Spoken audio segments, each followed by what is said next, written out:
আমি বিছানায় শুয়েছিলাম, মনে হচ্ছিল তারা আসলে কিছুক্ষণ গল্প হবে। চোখ বন্ধ করে শুয়ে থাকলেও ঘুম আসছিল না, অপেক্ষা করছিলাম কখন তারা আসবে। প্রায় 1 ঘন্টা পরে কথা বলতে বলতে তারা ঘরে ঢুকল। খালা মাকে বলল, তুই কি মাঝখানে শুবি? মা মৃদু হেসে বলল, না, তুই মাঝখানে শুয়ে পড়। কিছুক্ষণ পর মৃদু কণ্ঠে কেউ ডাকল, তুই কি ঘুমিয়ে পড়েছিস? আমি চুপচাপ রইলাম, আর কিছু না বলেই, আজকের গল্পটা অনেক বেশি স্পেশাল, তাই কেউ মিস করো না। দয়া করে গল্পগুলো ভালো লাগলে ভিডিওটি লাইক, শেয়ার এবং চ্যানেলটি সাবস্ক্রাইব করো প্লিজ। আমার নাম কুনাল। বেশ কিছুদিন ধরে আমার খালার বাড়ি যাওয়ার সুযোগ হয়নি। খালা মাঝে মাঝে ফোন করতেন, কিন্তু সেই সময় আমি আমার মাস্টার্স ডিগ্রির ফাইনাল পরীক্ষার প্রস্তুতিতে খুব ব্যস্ত ছিলাম। এখন পরীক্ষার ফলও বেরিয়ে গেছে এবং আমি একটা ভালো চাকরির সন্ধানে আছি। তবে খালার সাথে কাটানো মধুর মুহূর্তগুলো এখনো আমার মনে গেঁথে আছে। আমি প্রায়ই ভাবি খালার সাথে দেখা করার জন্য আবার কখনো যাব। কারণ খালা আমাকে অনেক ভালোবাসে। খালা দেখতে অনেক সুন্দর ছিলেন। তিনি একটু স্বাস্থ্যবান হওয়ায় তাকে আরও সুন্দর লাগে। তার হাতের রান্না করা খাবার খেয়ে কিছুদিন কাটানোর ইচ্ছায় আমি ঠিক করলাম যে এবার খালার বাড়িতে গিয়ে কিছুদিন থাকব। খালার সাথে অনেক সময় কাটাবো, অনেক গল্প করব। কারণ অনেক দিন থেকে খালার সাথে দেখা হয় না। অবশেষে আমার ইচ্ছা পূরণ হলো। একদিন আমার খালা ফোন করলেন আর মাকে বললেন, তুমি আর কুনাল 5 দিনের জন্য আমাদের এখানে চলে এসো। তোমার জামাইজি 7 দিনের জন্য শহরের বাইরে যাচ্ছেন। অনেক দিন থেকে তোমাদের সাথে দেখা হয় না। এই সুযোগে আমরা কয়েকটা দিন মজা করে কাটাতে পারব। কালকেই চলে এসো, আমি অপেক্ষা করছি। মা ফোন স্পিকারে রেখেছিলেন যাতে আমি কথাগুলো শুনতে পারি। আমার মায়ের নাম লিজা আর খালার নাম তানিয়া। সব কথা শুনে মা বললেন, ঠিক আছে তানিয়া, আমরা কালকেই আসছি। এরপর মা ফোনটা রেখে দিলেন। ফেব্রুয়ারি মাস ছিল, তাই বেশ ঠান্ডা পড়ছিল। মা বললেন, কুনাল, আমরা সকাল 11টার দিকে বেরোবো, যাতে ঠান্ডা একটু কম লাগে। তবে আমরা বাইকেই যাব। আমি মাকে হ্যাঁ বলে দিলাম। এরপর মা বললেন, আমি আমাদের দুজনের কাপড়গুলো গুছিয়ে নিচ্ছি। তারপর মা তার ঘরে চলে গেলেন। আমিও আমার ঘরে গিয়ে বিছানায় শুয়ে পড়লাম। বিছানায় শুয়ে ভাবছিলাম, যদি খালামাকে সবকিছু বলে দেয় আগের দিনের কথা, তাহলে কি হবে?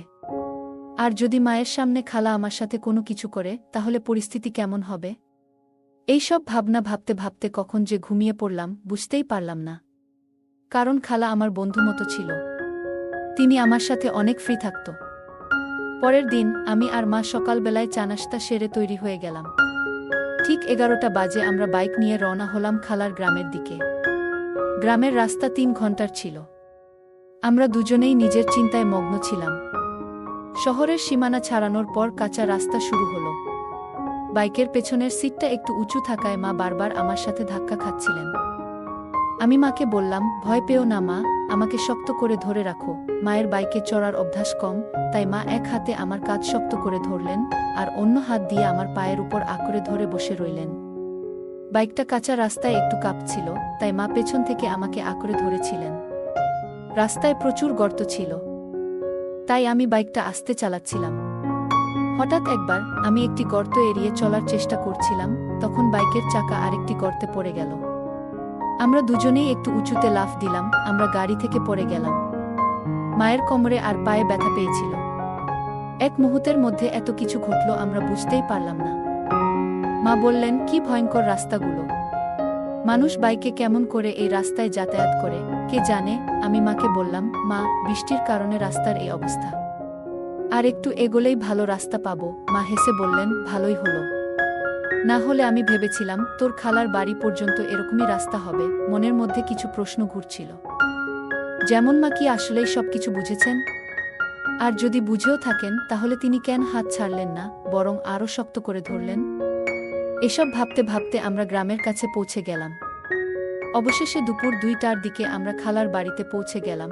15 মিনিট হয়ে গিয়েছিল। বাইকের শব্দ শুনে খালা উঠোনে এসে হাজির হলেন। আমাদের দেখে তার মুখে খুশির ঝিলিক ফুটল। তিনি তৎক্ষণাৎ মাকে জড়িয়ে ধরলেন, মাও তাকে শক্ত করে আলিঙ্গন করলেন। দুজনেই একে অপরের খবরাখবর নিতে ব্যস্ত হয়ে পড়লেন। অনেক দিন পর তাদের দেখা হলো। তারপর মা বাড়ির ভেতরে চলে গেলেন। এরপর খালা আমাকে জড়িয়ে ধরে বললেন, কি রে দুষ্টু, এত দিন হয়ে গেল, আসার নাম নেই। আর হ্যাঁ, তুই এত সাজগোজ করে কেমন করে এলি? এবার তোর মাকে সব বলতেই হবে, আর তোর বিয়ের কথাও বলতে হবে, যাতে তাড়াতাড়ি তোর বিয়ে দেয়া যায়। আমি একটু দূরে সরে গিয়ে বললাম, কি বলছো খালা, এসব কি? খালা হেসে বাড়ির ভেতরে চলে গেলেন, আর আমি বাইক থেকে ব্যাগ নিয়ে ভেতরে ঢুকে পড়লাম। মা আর খালা তখন রান্নাঘরে গল্প করছিলেন। আমি ব্যাগ রেখে ফ্রেশ হতে চলে গেলাম। ফ্রেশ হয়ে কাপড় বদলানোর পর বড় ঘরে গিয়ে বসলাম। এদিকে মা আর খালা ডাইনিং টেবিলে খাবারের প্লেট সাজাচ্ছিলেন। হঠাৎ খালা আমাকে ডেকে বললেন, এসো, খেতে বসো। আমি তাদের সাথে বসে খাবার খেতে শুরু করলাম। খাওয়ার সময় বিভিন্ন বিষয় নিয়ে কথা হচ্ছিল। সবার সঙ্গে মজা করতে করতে খাওয়া শেষ হলো। তখন মা বললেন, তানিয়া, কি বলবো তোকে? রাস্তা এতটাই খারাপ ছিল যে বাইকে ধাক্কা খেতে খেতে আমার কোমর আর শরীর ব্যথা হয়ে গেছে। পুরো শরীরটাই যেন ব্যথায় ভরে গেছে। এখন তুই কিছু কর, আমি বেশ অসুস্থ হয়ে পড়ছি। এ কথা শুনে খালা বললেন, কোনো চিন্তা করিস না, কুনাল খুব ভালো মালিশ করে। একবার আমারও শরীর খুব ব্যথা করছিল, তখন ওই আমাকে মালিশ করেছিল। তারপরে আমার পুরো শরীর একদম হালকা লাগছিল। এত কথা বলে খালা আমাকে চোখ মেরে বললেন, কুনাল, তোর মায়ের শরীরটা ব্যথা করছে, মালিশ করে দিস, পরে আরাম পাবে। আমি সম্মতি জানিয়ে ঘরে চলে গেলাম, কিন্তু মনে মনে একটা প্রশ্ন ঘুরতে লাগলো, খালা কেন বললেন যে আমি ভালো মালিশ করি? সত্যিই কি তিনি মজা করছিলেন, না মায়ের সাথে আমার ঘনিষ্ঠতা বাড়াতে কিছু একটা পরিকল্পনা করছেন? খালার এই আচরণের পেছনে কি উদ্দেশ্য ছিল তা ভেবে আমার মধ্যে অস্থিরতা বাড়ছিল। খালা আর মা তখন রান্নাঘরে পরিষ্কার করছিলেন, আর আমি দূর থেকে তাদের দিকে নজর রাখছিলাম। তাদের দেখতে এবং তাদের দুজনের সৌন্দর্য একই রকম মনে হচ্ছিল। তারা ধীরে ধীরে কথা বলছিলেন, তবে আমি ঠিকভাবে কিছু শুনতে পারছিলাম না। কিন্তু কেন জানি না, মনে হচ্ছিল তারা আমার কথাই বলছিলেন। কিছুক্ষণ পর তারা দুজনেই রান্নাঘর থেকে বেরিয়ে এসে বড় ঘরে বসে পড়লেন। তখন বেলা 4টা বাজে। খালা বললেন, লিজা, তুই একটু কাপড় বদলে নে। গাউন এনেছিস? যদি না আনিস তাহলে আমারটা নে। তারপর এক গ্লাস পানি খেয়ে শুয়ে পড়। তারপর কুনাল তোর শরীরটা মালিশ করে দেবে, যাতে তোর শরীরের ব্যথা কমে যায়। এতটুকু বলেই তারা দুজনে শোবার ঘরে চলে গেলেন। আমি বসে বসে ভাবছিলাম, জীবনে কখনো এমন ধরনের কাজ করিনি। কিছুক্ষণ পর খালা রান্নাঘর থেকে একটা পাত্রে কিছু নিয়ে এসে বললেন, চল, সময় হয়েছে। আমি কিছু না বলে চুপচাপ তার পেছনে শোবার ঘরে গেলাম। সেখানে গিয়ে দেখি মা বিছানায় শুয়ে আছেন। মায়ের পা এবং শরীরে প্রচণ্ড ব্যথা ছিল, কারণ তিনি গাড়ি করে আসার সময় পড়ে গিয়েছিল। মাকে দেখে মনোযোগ দিয়ে তাকিয়ে রইলাম।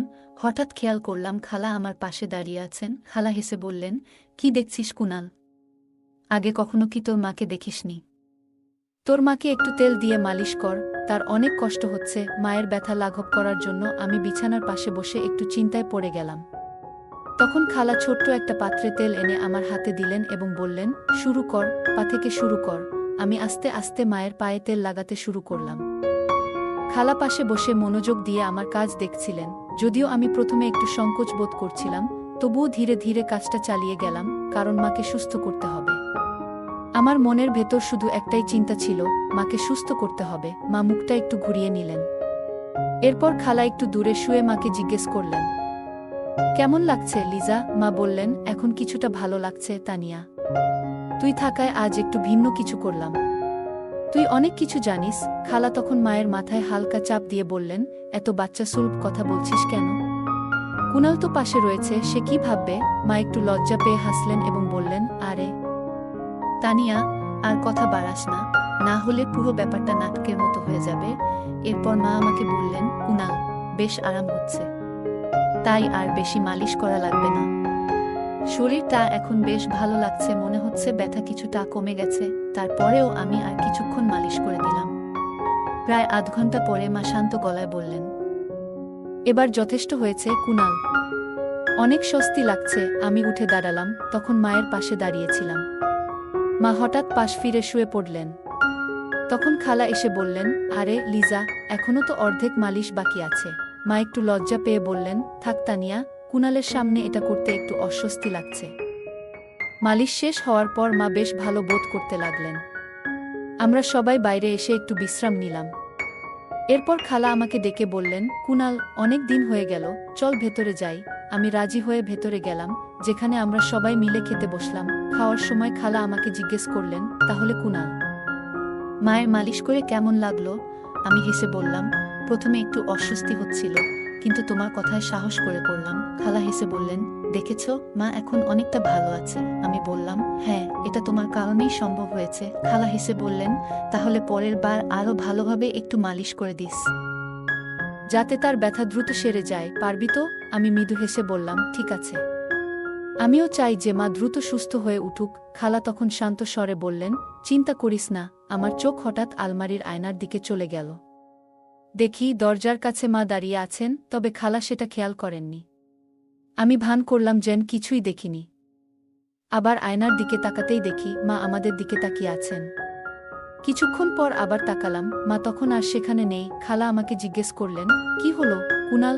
আমি বললাম, মা কিছুক্ষণ আগে এখানে এসে দাঁড়িয়েছিলেন। এটা শুনে খালা হেসে বললেন, দারুণ, তাহলে সব ঠিকঠাক চলছে।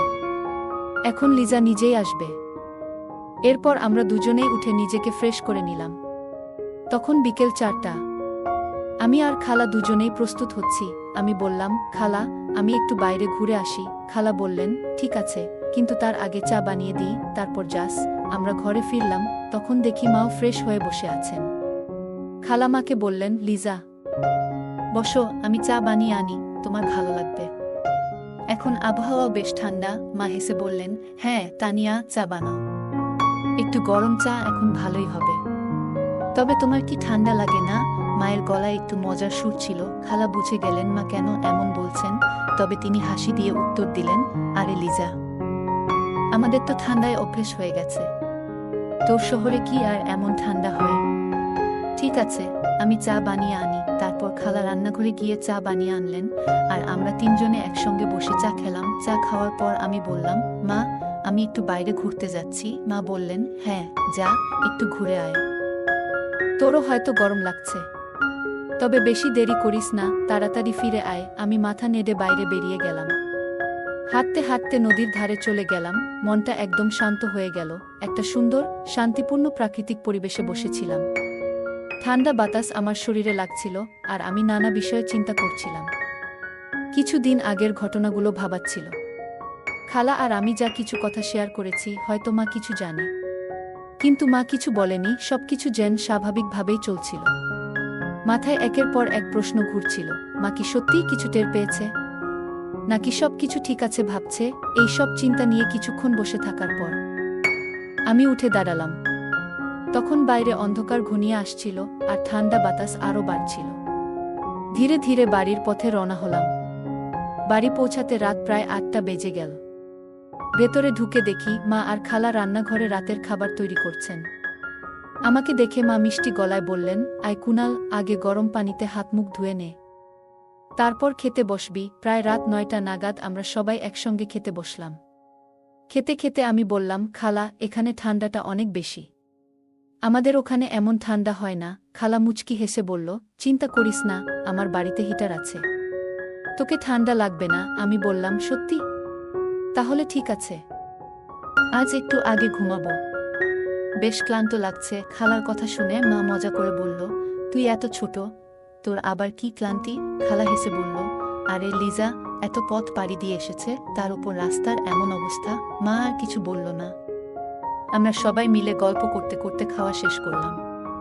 তারপর মা আর খালা রান্নাঘর পরিষ্কার করতে ব্যস্ত হয়ে পড়ল, আর আমি উঠলাম একটু বাইরে হাঁটতে। কিছুক্ষণ পর আমি শোবার ঘরে গেলাম।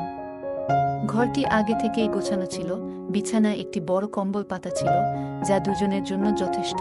আমি কাপড় পরিবর্তন করে কম্বলের নিচে ঢুকে শুয়ে পড়লাম এবং দেওয়ালের দিকে মুখ করে চোখ বন্ধ করলাম। জানতাম অন্যরা রান্নার কাজ শেষ করে আসবে, তবে তখনও অনেক চিন্তা মাথায় ঘুরছিল। আমি বিছানায় শুয়েছিলাম, মনে হচ্ছিল যে তারা এলে গল্প হবে। যদিও চোখ বন্ধ করে শুয়েছিলাম, ঘুম আসছিল না। তাদের আসার জন্য অপেক্ষা করতে লাগলাম।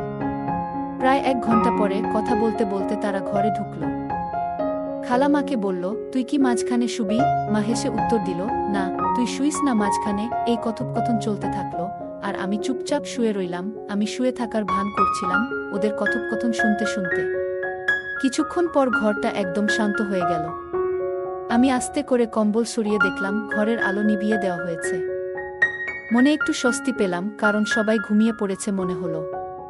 প্রায় 2 মিনিট এভাবে কেটে গেল, কিন্তু কোনো আওয়াজ শুনতে পাচ্ছিলাম না। আমি একটু সরে গিয়ে অন্যদিকে মুখ করে শুয়ে পড়লাম, কারণ নানা চিন্তা মাথায় ঘুরছিল। ভাবছিলাম, আমার নড়াচড়া কেউ লক্ষ্য করল কি? মা কি কিছু বুঝতে পারছেন? সব কি ঠিক আছে? ঠিক তখনই একজন মৃদু কণ্ঠে ডাকল, তুই ঘুমিয়ে পড়েছিস? তার স্বরে স্নেহের পরশ ছিল। আমি চুপচাপ রইলাম, যেন ঘুমিয়ে আছি, কিন্তু ভেতরে ভেতরে অস্থিরতা বাড়ছিল। তারপর বলল, ভালো করে ঘুমিয়ে পড়, সকালে সব কথা হবে। তার কথায় মনে অনেকটা শান্তি এলো, এবং ধীরে ধীরে আমি ঘুমিয়ে পড়লাম। ঠিক তখন মা বললেন, এখন ঘুমিয়ে পড়ো, রাত অনেক হয়েছে। তার গলায় ক্লান্তির সুর ছিল। সবাই নিজের জায়গায় ফিরে গিয়ে শুয়ে পড়ল। মায়ের কণ্ঠে এমন কিছু ছিল যা আমাকে মানসিকভাবে শান্ত করেছিল। কিছুক্ষণ শুয়ে থেকে অবশেষে ঘুমিয়ে পড়লাম। সকালে ঘুম ভেঙে দেখি মা আগেই উঠেছেন। তিনি রান্নাঘরে চা তৈরি করছিলেন, আর পাশে অন্যজন বসেছিলেন। ঘরের পরিবেশটা একটু অন্যরকম লাগছিল। মা আমাকে দেখে মৃদু হেসে বললেন, চা খাবে? আমি মাথা নেড়ে সম্মতি জানালাম। তার হাসিতে ছিল অভিজ্ঞতা ও মমতা, যেন তিনি পুরো পরিস্থিতি বুঝে শান্তভাবে সবকিছু সামলাচ্ছেন। আমরা বেশ কয়েকদিন খালার বাড়িতে থাকলাম। খালার সাথে আমি আর মা অনেক হাসি ঠাট্টার মধ্যে দিন কাটিয়েছিলাম। অনেক জায়গায় ঘুরতেও গিয়েছিলাম। কিছুক্ষণ পরে মা খালার দিকে তাকিয়ে বললেন, আচ্ছা তানিয়া, আমাদের এখন চলে যাওয়া উচিত, অনেক কাজ বাকি আছে বাড়িতে। মা আর আমি যখন খালার বাড়ি থেকে বের হচ্ছিলাম, খালা হেসে বললেন, ঠিক আছে, তোমরা যাও। আমার স্বামীরও আসার সময় হয়েছে। বিদায়ের মুহূর্তে পুরো পরিবেশটা হালকা হয়ে গেল। আমি অনুভব করলাম মা কিছু না বলেও সবকিছু সুন্দরভাবে সামলে নিয়েছেন। মা আমার দিকে তাকিয়ে শান্ত স্বরে বললেন, কুনাল, জীবনে সবকিছুর একটা সীমা থাকে, আর সঠিক ভুলের পার্থক্য করা গুরুত্বপূর্ণ। তার কথাগুলো আমার মনে গভীরভাবে ছাপ ফেলল। সেই মুহূর্তে আমি সিদ্ধান্ত নিলাম, জীবনের প্রতি আমার দৃষ্টিভঙ্গি পরিবর্তন করব এবং নতুনভাবে জীবন শুরু করব।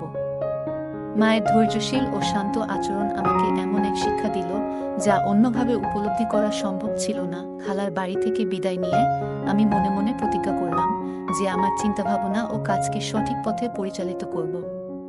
মায়ের স্নেহ, তার মনের গভীরতা এবং তার বলিষ্ঠ চিন্তাশক্তি আমাকে জীবনের নতুন দিশা দেখিয়েছে। আমি এখন ভবিষ্যতের দিকে আরও আত্মবিশ্বাস ও আশার সঙ্গে এগিয়ে যেতে প্রস্তুত। তার কিছুদিন পর আমার একটি ভালো চাকরি হয়। এখন আমি সব চিন্তা বাদ দিয়ে মন দিয়ে চাকরি করতে থাকি, আর আমার পরিবারের সব দায়িত্ব নেই। এখন আমার মা অনেক খুশি আমার উপর। গল্পটা কেমন লাগলো জানাতে ভুলবে না। আরও মজার মজার রোমান্টিক গল্প শুনতে চাইলে ভিডিওটি লাইক, শেয়ার এবং চ্যানেলটি সাবস্ক্রাইব করতে এবং বেল আইকনটি ক্লিক করতে ভুলবে না। ধন্যবাদ।